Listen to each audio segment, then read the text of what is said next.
गांव का नाम था कचनपुर। चारों तरफ खेत खलिहान और बीच में एक छोटी बस्ती थी।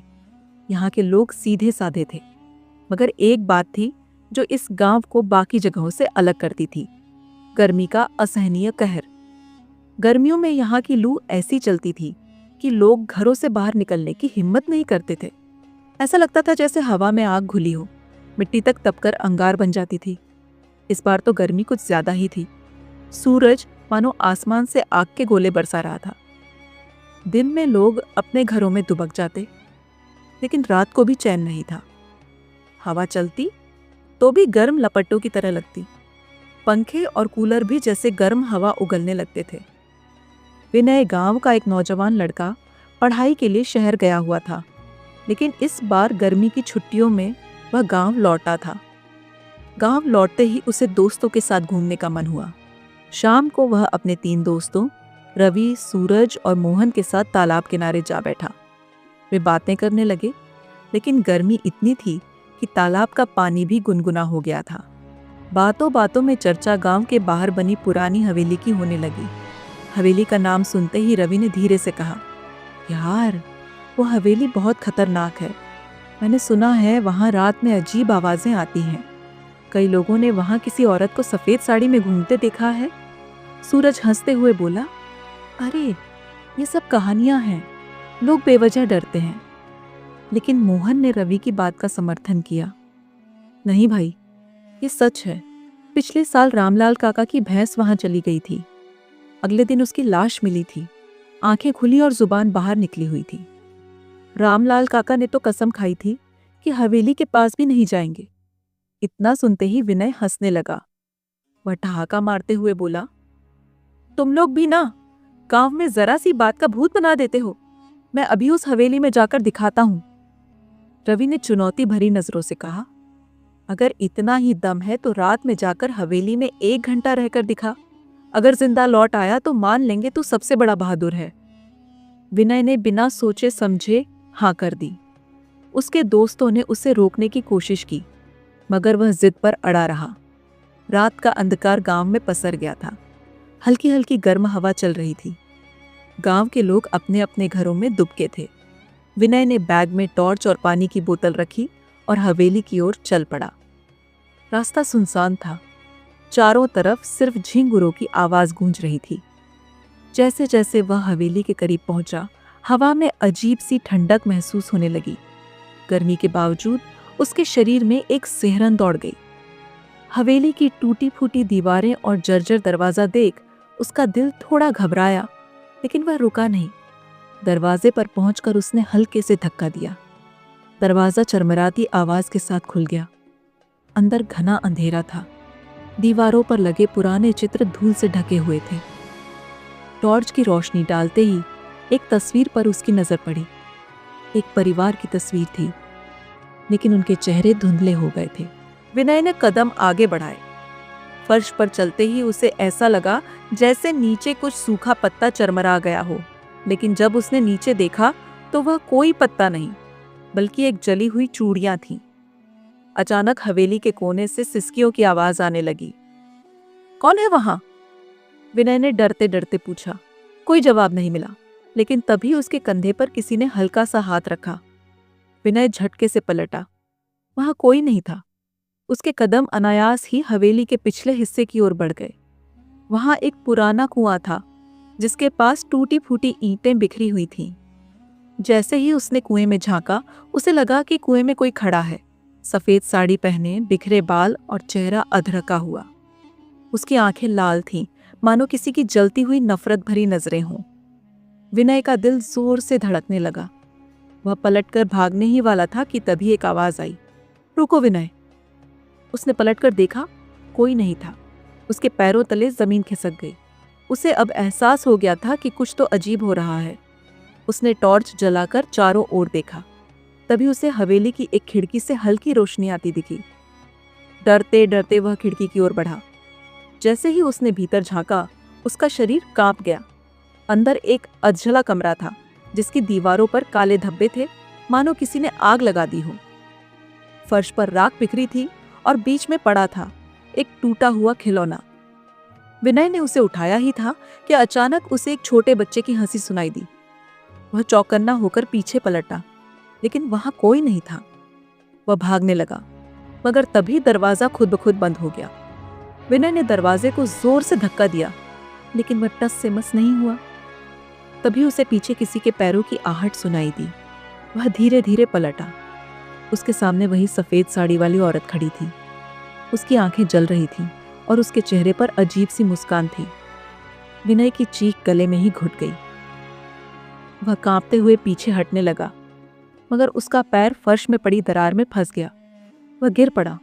औरत उसके करीब आ रही थी। उसकी आंखें खून की तरह लाल थीं और उसके नाखून बड़े और नुकीले थे। औरत ने विनय के चेहरे की ओर हाथ बढ़ाया।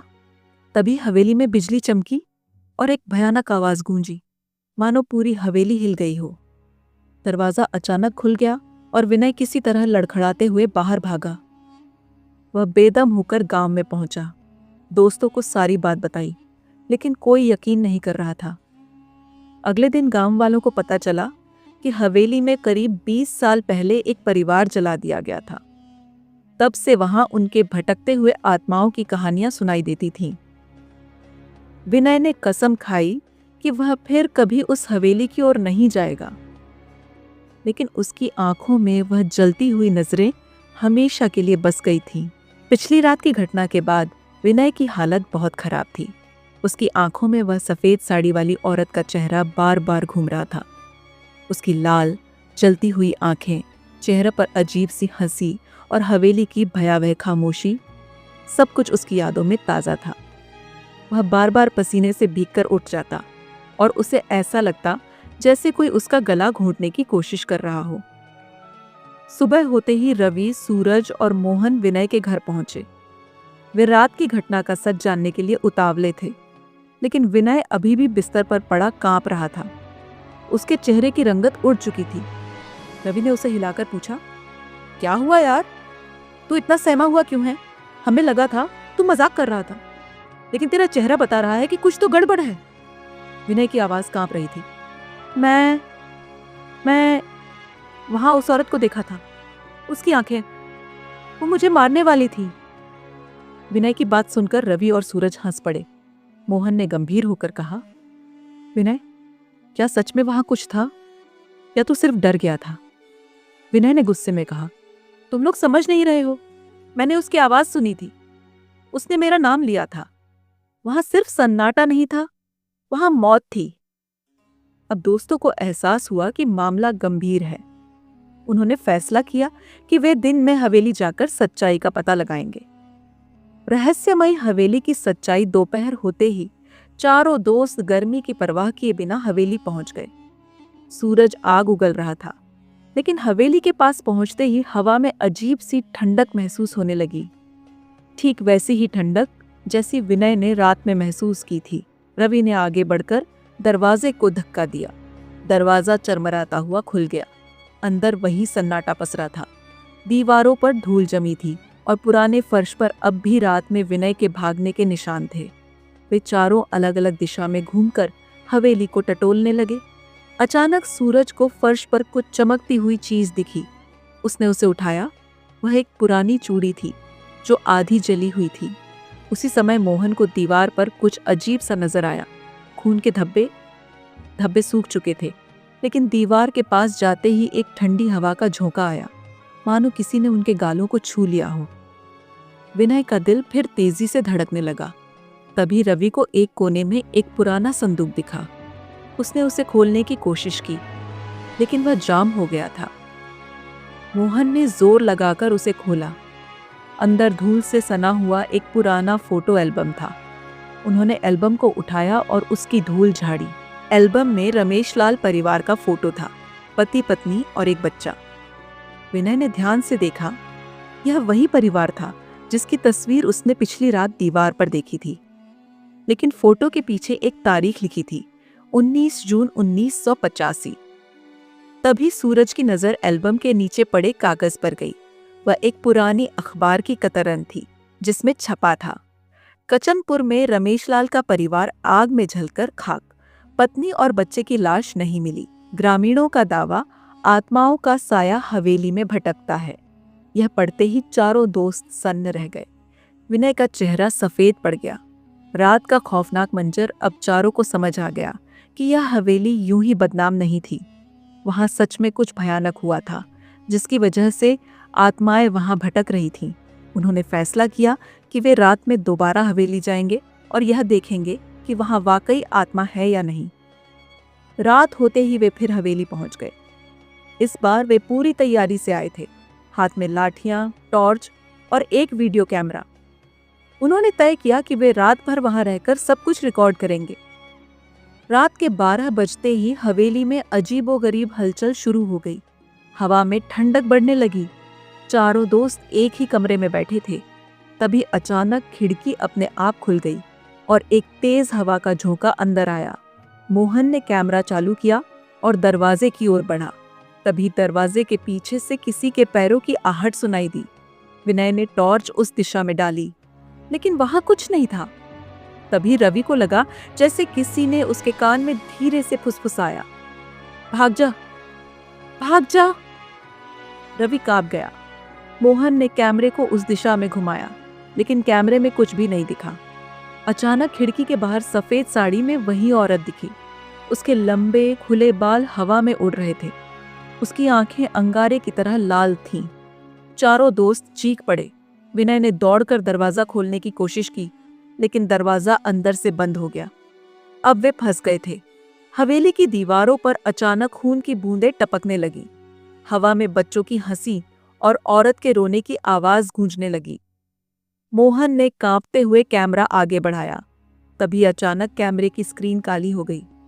तभी सफेद साड़ी वाली औरत दरवाजे के पास आकर खड़ी हो गई। उसके पैरों से खून टपक रहा था। वह धीरे धीरे आगे बढ़ने लगी। उसकी लंबी उंगलियों के नाखून बढ़ गए थे, जो पंजे जैसे लग रहे थे। विनय और उसके दोस्त बेबस होकर दरवाजे पर घूंसे मारते रहे, मगर दरवाजा नहीं खुला। तभी औरत ने हवा में हाथ लहराया। कमरे में रखा लकड़ी का सामान अचानक खुद ब खुद जलने लगा। अब चारों की सांसें तेज हो गईं। तभी मोहन की जेब में रखी माचिस गिर गई। रवि ने तुरंत उसे उठाया और लकड़ी पर फेंक दिया। लकड़ी जलने लगी और उस आग में सफेद साड़ी वाली औरत चीखने लगी। उसकी आंखें पिघलने लगी।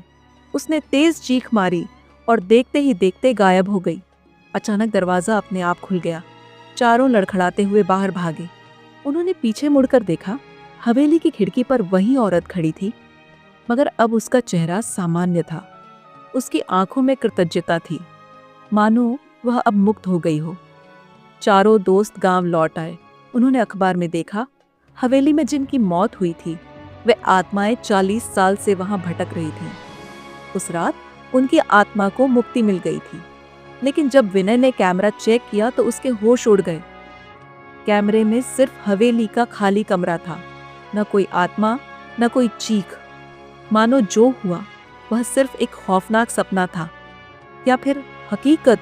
रात की उस भयावह घटना के बाद विनय, रवि, सूरज और मोहन की हालत खराब थी।